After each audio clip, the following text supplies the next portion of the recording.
Assalamualaikum kawan-kawan jejak petunjuk. Kembali lagi di episode 4 yang akan membahas tentang awal Islamisasi Nusantara. Di episode sebelumnya kita sudah membahas tentang masuknya Islam di Nusantara ini pada abad ke-7 Masehi, yang artinya Islam sudah disebarkan di bumi Nusantara ini sejak awal abad Hijriah.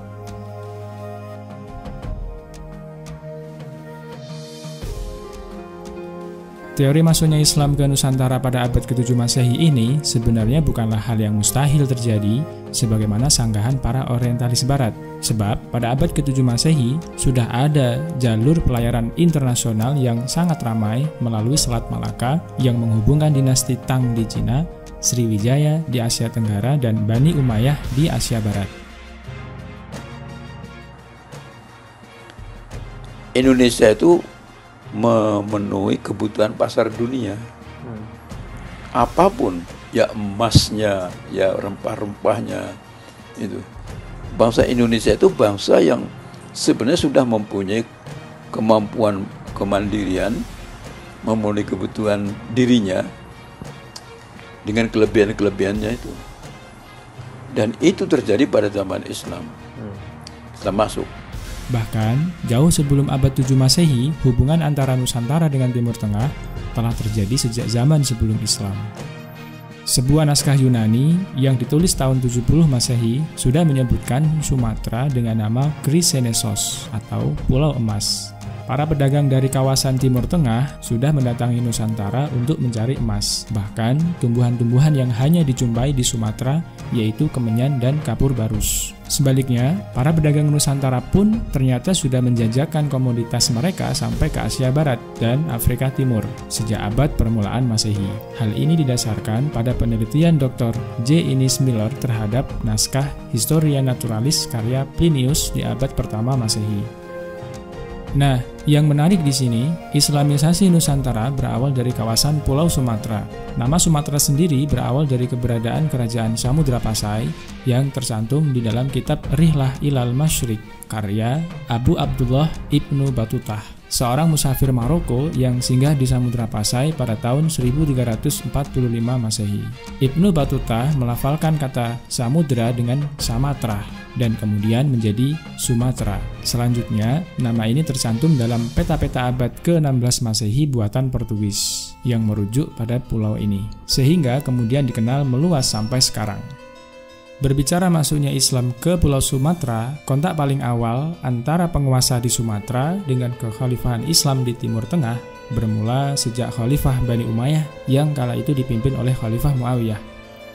Kehadiran Muslim Arab ke Kepulauan Nusantara pada masa-masa awal pertama kali disebutkan oleh Ising, pengembara terkenal dari Cina. Mereka, para pedagang Arab yang berada di Kepulauan Nusantara, merupakan para pedagang yang kaya dan memiliki kekuatan ekonomi.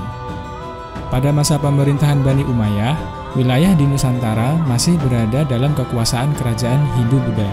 Kerajaan Buddha Sriwijaya tercatat telah memberikan pengakuan terhadap kebesaran Khalifah Umayyah. Pengakuan ini dibuktikan dengan dikirimnya dua buah pucuk surat kepada Khalifah zaman Bani Umayyah. Pertama, dikirim kepada Khalifah Muawiyah dan kedua dikirim kepada Khalifah Umar bin Abdul Aziz. Dalam suratnya, Raja Sriwijaya meminta kepada Khalifah agar dikirim seorang utusan untuk mengajarkan Islam pada raja di negeri Sriwijaya.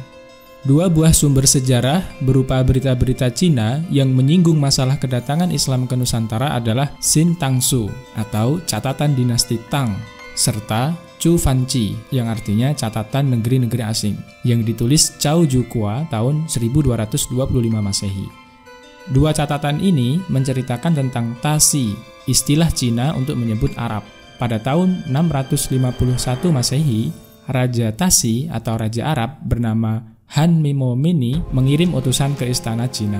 Han Mimomini adalah sebutan untuk Amirul Mukminin, yaitu Utsman bin Affan, Khalifah Islam yang memerintah dari tahun 644 sampai 656 Masehi.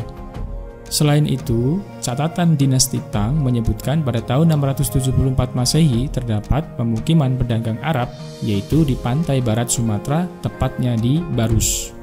Barus adalah daerah penghasil kapur barus yang terkenal di dunia perdagangan internasional pada saat itu. Dari beberapa bukti ini dapat dipastikan bahwa pada abad pertama Hijriah atau abad ke-7 Masehi, Nusantara, khususnya di Sumatera, telah ramai dikunjungi para pedagang dan musafir dari Timur Tengah. Bahkan, di setiap pelabuhan ada pemukiman para pedagang Muslim. Menurut Ibnu Faqih, seorang ilmuwan Persia abad 10 Masehi yang mengunjungi Sriwijaya pada tahun 902 Masehi, mengatakan dalam kitabnya Al-Buldan bahwa di Sriwijaya telah terdengar berbagai bahasa seperti bahasa Arab, Persia, Cina, India, dan Yunani, di samping bahasa pribumi yaitu Melayu. Para pedagang dan musafir Islam itu mendakwahkan Islam kepada penduduk setempat, sebab setiap muslim mempunyai kewajiban mendakwahkan Islam menurut kemampuan masing-masing. Sehingga Islam telah dipeluk sebagian masyarakat di daerah pesisir yang berada pada jalur lalu lintas perdagangan. Pendapat senada juga ditulis oleh Profesor Dr. Thomas Walker Arnold dalam bukunya The Preaching of Islam.